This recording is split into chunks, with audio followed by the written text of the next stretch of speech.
खबरों का पंचनामा, हकीकत की पड़ताल राजन पंडित के साथ।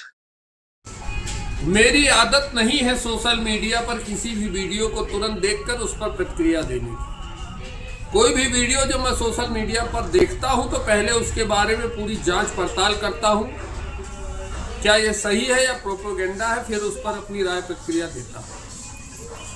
लेकिन वर्तमान समय में भारत सरकार द्वारा कहे या यूजीसी द्वारा जो एक नया कानून आया है जिसका पूरा विरोध सवर्ण समाज भारत का कर रहा है, उस पर बात करना बहुत ज्यादा जरूरी है। मोदी सरकार सर्व करो, यूजीसी काला कानून वापस लो,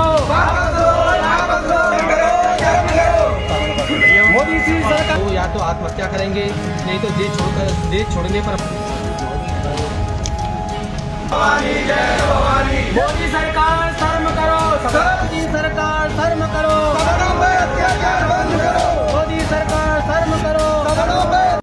जब मैंने इस कानून के बारे में सुना तो काफी ज्यादा मैंने जांच पड़ताल भी की, चैट जीपीटी से पूछा और भी गूगल पर जाकर सर्च किया कि आखिर ये कानून है क्या। तो सबसे पहले बात कर लेते हैं कि इस कानून में है क्या। शायद बहुत से कम लोगों को अभी पूरी जानकारी भी नहीं कि इस कानून में है क्या।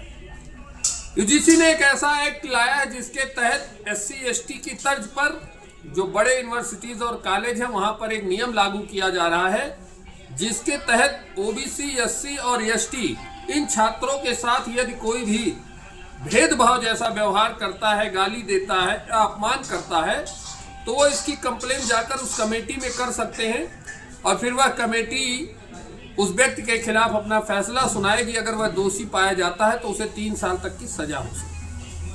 आज मैं जो चर्चा आपसे कर रहा हूं वो बड़ी निराशा में कर रहा हूं। बचपन से संघ और जनसंघ से जुड़ा रहने के कारण निराशा होना स्वाभाविक है और मैं चाहता हूं कि मेरी बात किसी तरीके से सरकार तक, मेरे प्रधानमंत्री नरेंद्र मोदी तक पहुंचे।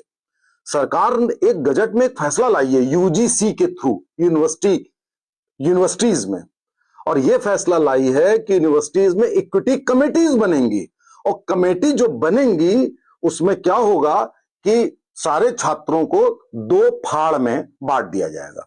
एक तरफ होंगे SC, ST, OBC और एक तरफ होंगे जनरल। यह सरकार करने जा रही है कि बांट देगी। अभी तक हम दूसरे लोगों पे यह आरोप लगाते थे कि हिंदुओं को बांट दिया जाता है, अब यह काम सरकार कर रही है। और बांटने का उद्देश्य क्या होगा कि अगर किसी ने कोई ऐसी बात करी जो व्यवहार में गड़बड़ है तो वो कमेटी एक्शन लेगी किसके खिलाफ, जो जनरल कैंडिडेट है। और अगर वो चीज सही पाई जाती है तो 3 साल तक की सजा तक का प्रावधान कर दिया है। और उसमें क्लॉज है कि व्यवहार में गड़बड़ी, यानी कि अगर एक लड़का जनरल गुट की लड़की को प्रपोज करता है, वो लड़की मना कर दे और वो उस कमेटी से कह दे कि भाई साहब इन्होंने भेदभाव कर दिया मेरे साथ, तो उसके बाद उसको जेल हो जाएगी कि उसने मना क्यों कर दिया।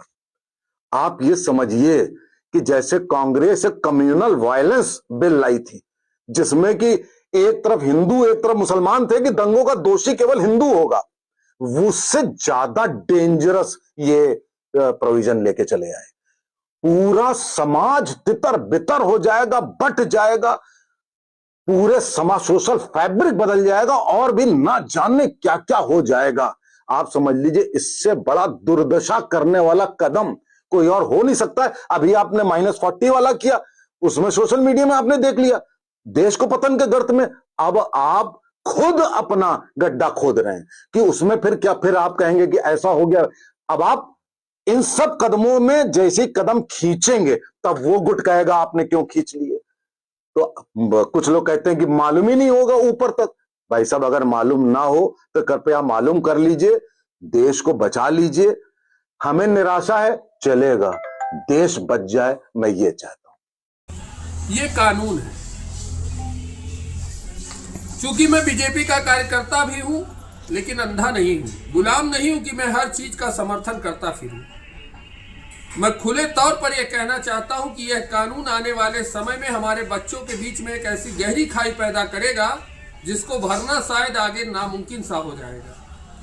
आप सोचिए, स्कूल जैसी संस्था जहां बच्चे आपस में हंसी मजाक भी कर लेते हैं, कभी छिटपुट झड़प भी हो जाती है, मान लीजिए किसी सवर्ण बच्चे ने किसी एससी बच्चे के साथ झड़प में कुछ कह दिया, गाली दे दिया, या उससे कह दिया तुम मेरे साथ ना बैठो, और इस पर उसे 3 साल की सजा हो जाए, ये कैसा कानून है?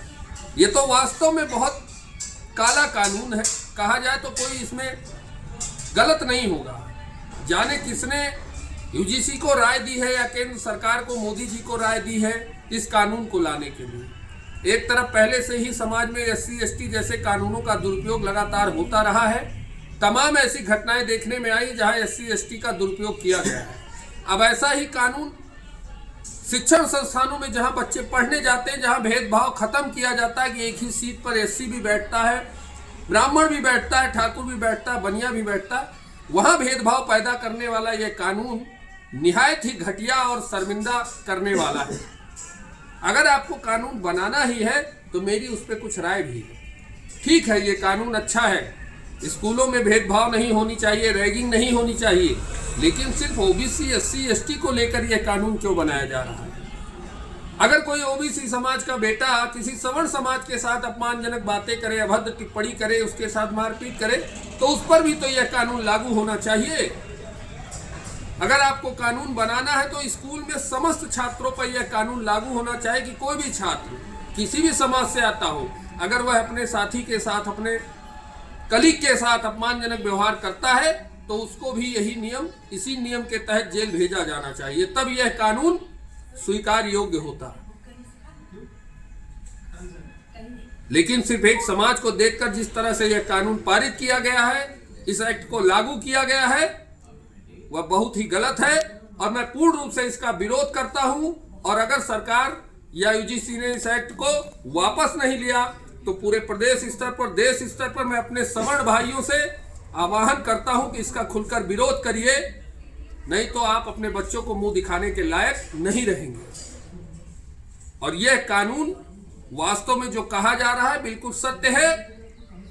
यह स्कूल जैसे पवित्र स्थानों पर भी भेदभाव पैदा करेगा, बच्चों में मतभेद लाएगा और एक दूसरे का दुश्मन बनाकर खड़ा कर देगा। इसलिए मोदी सरकार से, मेरी अपनी ही सरकार से मेरा निवेदन है, मेरी दिली गुजारिश है कि कृपया इस पर पुनः विचार किया जाए, या तो इस कानून को वापस लिया जाए और या तो इसमें सुधार किया जाए। ऐसे सुधार कि सभी बच्चों पर कानून समान होना चाहिए, कानून सबके लिए बराबर होता है, इसमें भेदभाव नहीं होना चाहिए। धन्यवाद। जय श्री राम, जय हिंद, वंदे मातरम।